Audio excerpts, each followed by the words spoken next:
Ya, pemirsa, adanya konten Willy Salim mengenai kehilangan rendang 200 kg yang trending di media sosial disayangkan oleh Wakil Ketua DPRD Kota Palembang M. Hidayat lantaran dapat merusak citra Kota Palembang.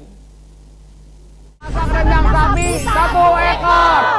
Ayo kita tuang minyak dulu ya. Terkait konten yang dibuat oleh Willy Salim yang saat ini sedang trending di media sosial, disayangkan oleh Ketua DPD Partai Golkar Kota Palembang sekaligus Wakil Ketua DPRD Kota Palembang M. Hidayat. Wakil Ketua DPRD Kota Palembang M. Hidayat mengatakan hal ini tentu sangat disayangkan karena dapat merusak citra Kota Palembang. Sebagai Wakil Ketua DPRD Kota Palembang M. Hidayat mengajak konten kreator bersama-sama membuang paradigma bahwa apa yang telah disampaikan konten kreator tersebut. Selain itu mengenai hilangnya rendang, hal tersebut merupakan kesalahan sendiri karena membuat konten tanpa melibatkan seluruh aspek baik APH-nya, keamanannya, pemerintah kota terkait, apalagi dilaksanakan di BKB, paling tidak berkomunikasi dengan Dinas Kebudayaan, Pol PP, ini sangat disayangkan. Saya selaku Wakil Ketua DPR juga mengajak bagi kawan-kawan konten kreator juga, ayo kita bersama-sama membuang paradigma bahwa apa yang telah disampaikan oleh konten kreator tersebut, dan kita juga akan mengajak konten kreator tersebut untuk memberikan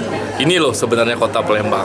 Bukan salah dari sistem masyarakatnya, tetapi kan itu salah mereka sendiri membuat konten tanpa mengajak seluruh aspek, baik itu batik APH-nya, tidak ada keamanannya, tidak mengajak pemerintah kota, dinas terkait, apalagi itu di wilayah BKB. Ilham Wahyudi, PAL TV.